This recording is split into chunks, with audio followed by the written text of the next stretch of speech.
మన అందరికీ కృష్ణుడు అనగానే గుర్తొచ్చేది ఆయన మాయ, ఆయన లీలలు మరియు ముఖ్యంగా ఆయన చేతిలో ఉండే అద్భుతమైన ఆయుధం సుదర్శన చక్రం.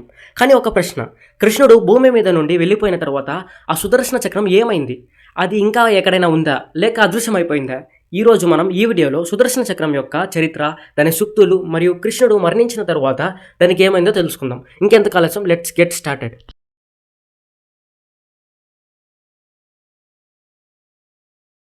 సుదర్శన చక్రం అంటే సాధారణ ఆయుధం కాదు. ఇది ఒక దివ్యమైన బ్రహ్మాండమైన శక్తి. ఇది మహావిష్ణువు యొక్క ప్రధాన ఆయుధం. ఇది ఎప్పుడూ తన లక్ష్యాన్ని తప్పదు. ఒక్కసారి వదిలితే అది తిరిగి యజమాని దగ్గరికే వస్తుంది. పురాణాల ప్రకారం ఈ చక్రం 108 అంచులు కలిగి ఉంటుంది. ఇది కేవలం శత్రువులను నాశనం చేయడానికే కాదు, ధర్మాన్ని రక్షించడానికి కూడా ఉపయోగపడుతుంది. సుదర్శన చక్రం మొదటగా విష్ణువుకి చెందింది. తర్వాత కృష్ణుడు భూమిపై అవతరించినప్పుడు అదే చక్రం ఆయన చేతికి వచ్చింది. మహాభారతంలో శిశుపాల వధలో, జయప్రదుడి వధలో మరియు అనేక యుద్ధాలలో ఈ చక్రం కీలక పాత్ర పోషించింది. ఇది కేవలం ఆయుధం కాదు, ఇది కాలాన్ని కూడా నియంత్రించగలదు. అంతటి మహాశక్తి కలిగింది ఈ చక్రం. విష్ణు పురాణం ప్రకారం సుదర్శన చక్రం విష్ణువు యొక్క దివ్య ఆయుధం. ఇది ఆయన శాశ్వత ఆయుధంగా భావించబడింది. కొన్ని పురాణాల ప్రకారం దేవతలు అసురులతో యుద్ధంలో ఇబ్బందులు ఎదుర్కొన్నారు. దేవశిల్పి విష్ణుకర్మ సూర్యుని తేజస్సులో భాగాన్ని తీసుకొని ఈ చక్రాన్ని రూపొందించాడు. ఈ చక్రానికి 108 కిరణాలు వంటి అంచులు ఉంటాయని వర్ణన. ఇది సూర్యుని కాంతి వంటి ప్రకాశంతో మెరుస్తూ ఉంటుంది. శ్రీకృష్ణుడు కాండవ వనదహనం సమయంలో అగ్నిదేవుడికి సహాయం చేసినప్పుడు అగ్నిదేవుడు ఆ సుదర్శన చక్రాన్ని ఆయనకు సమర్పించాడని మహాభారతంలో వర్ణించబడింది. ఇది కేవలం ఆయుధం కాదు, ధర్మాన్ని రక్షించేందుకు సృష్టించిన దివ్యశక్తి. పురాణాల్లో ఇది మన మనసుకు మించిన వేగంతో ప్రయాణిస్తుందని చెప్పబడింది. అంటే మన ఆలోచించే వేగం కంటే కూడా వేగంగా. ఉదాహరణగా శిశుపాల వధల సమయంలో కృష్ణుడు చక్రాన్ని విసిరిన వెంటనే అది క్షణాల్లో లక్ష్యాన్ని చేరుకొని తిరిగి ఆయన చేతిలోకి వచ్చింది. శిశుపాలుడు ఎంత ప్రయత్నించినా అతను తప్పించుకోలేకపోయాడు. చక్రం అతన్ని చేరుకొని సంహరించింది. మరో ఉదాహరణ, నరకాసుడు అతను ఎన్నో మాయలు చేసినా చివరకు సుదర్శన చక్రం ముందు నిలబడలేకపోయాడు. ఇది ఒక దివ్య లక్షణ సాధన శక్తి. ఎవరూ దాని మించి తప్పించుకోలేరు. సుదర్శన చక్రం కాలం, స్థలం, పరిమితాలను దాటగలదు. పురాణాల్లో ఇది లోకాల్లో ఎక్కడైనా క్షణాల్లో చేరుకోగలదని చెప్పబడింది.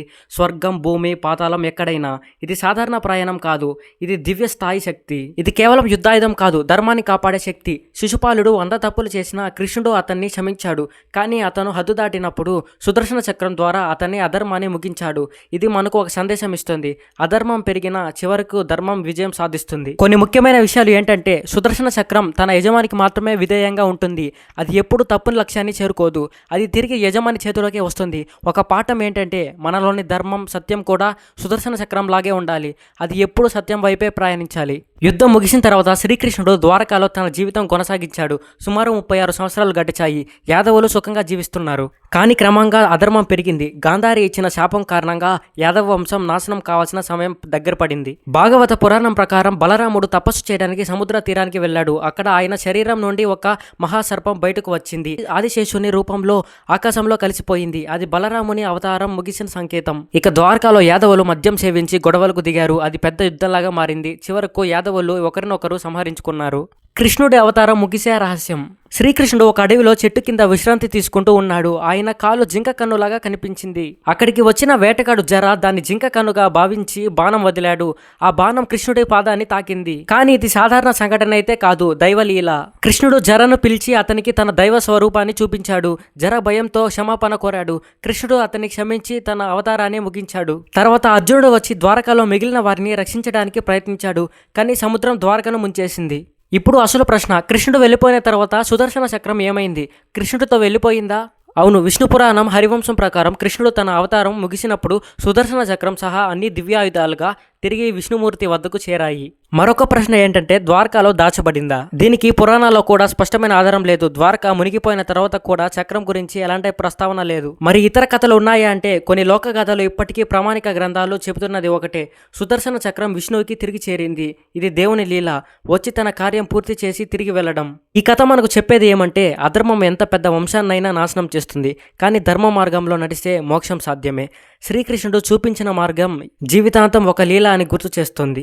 అయితే అందరం కలిసి అధర్మాన్ని చీల్చి ధర్మం వైపు అడుగులు వేద్దామా? మీ అభిప్రాయం ఏమిటి?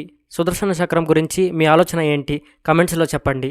ఈ వీడియోని మీ ముందుకు తీసుకురావడానికి నేను చాలా కష్టపడ్డా. మీరు ఒక్క లైక్ చేయడం వల్ల ఆ కష్టాన్ని అంతా మర్చిపోతా. అలాగే ఇంకొక వీడియో చేయడానికి ఒక బూస్టింగ్ లాగా ఉంటుంది. ఇక్కడ వరకు చూసారంటే మీకు ఈ వీడియో నచ్చినట్టే కదా. వీడియో నచ్చితే లైక్ చేయండి, షేర్ చేయండి, అలాగే సబ్స్క్రైబ్ చేసుకోవడం మాత్రం మర్చిపోకండి. మరొక ఆసక్తికరమైన వీడియోతో త్వరలో కలుద్దాం. జై శ్రీకృష్ణ, జై హింద్.